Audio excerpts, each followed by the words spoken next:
on ne perd pas le salut. Pourquoi on ne perd pas le salut? Parce que ce salut-là, on ne l'a pas d'abord gagné.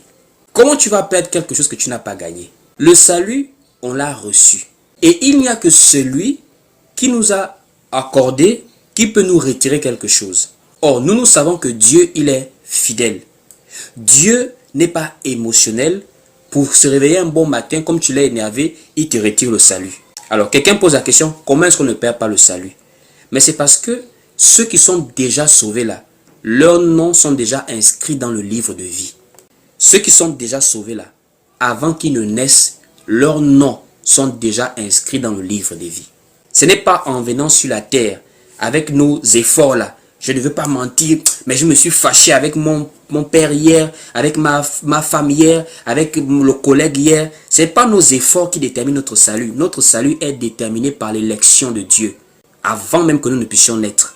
Allons-y lire quelques passages. Éphésiens chapitre 1er du verset 3 à 4, il est écrit ici. Béni soit Dieu, le Père de notre Seigneur Jésus-Christ, qui nous a bénis de toutes sortes de bénédictions spirituelles dans les lieux célestes en Christ. En lui, Dieu nous a élus avant la fondation du monde pour que nous soyons saints et irrépréhensibles devant lui. En lui, Dieu nous a élus. Parce que la pensée de perdre le salut, c'est une pensée déjà qui amène à croire qu'on a pu l'obtenir sur la terre et parce qu'on ne ment pas, on ne vole pas. Mais ici, l'apôtre Paul fait déjà comprendre qu'en réalité, notre salut est le fruit de la grâce de Dieu.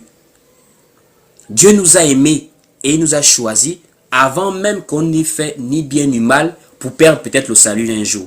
Donc avant même les erreurs, Dieu avait déjà mis nos noms dans le livre de vie. Parce que cette affaire de vie éternelle ne peut pas être obtenue par un homme. Il n'y a que Dieu qui nous l'accorde par son bon vouloir. Et c'est ce qu'il a accordé par exemple à Jacob, l'élection. Jacob a été l'héritier de la promesse qui venait depuis Isaac, depuis Abraham. Alors que quand on voit la vie de Jacob, Jacob n'est pas un exemple de vie. Il n'est pas un exemple en termes de comportement. C'était quelqu'un qui a avoué la bénédiction de son grand frère, qui a cherché le droit de naître sur son grand frère. Mais Jacob avait sur sa tête la promesse d'être plus béni que son grand frère, depuis le ventre de sa mère. Donc, le fait que Jacob soit l'héritier de la promesse, ça ne dépend même pas de Jacob, ça dépend de Dieu seul.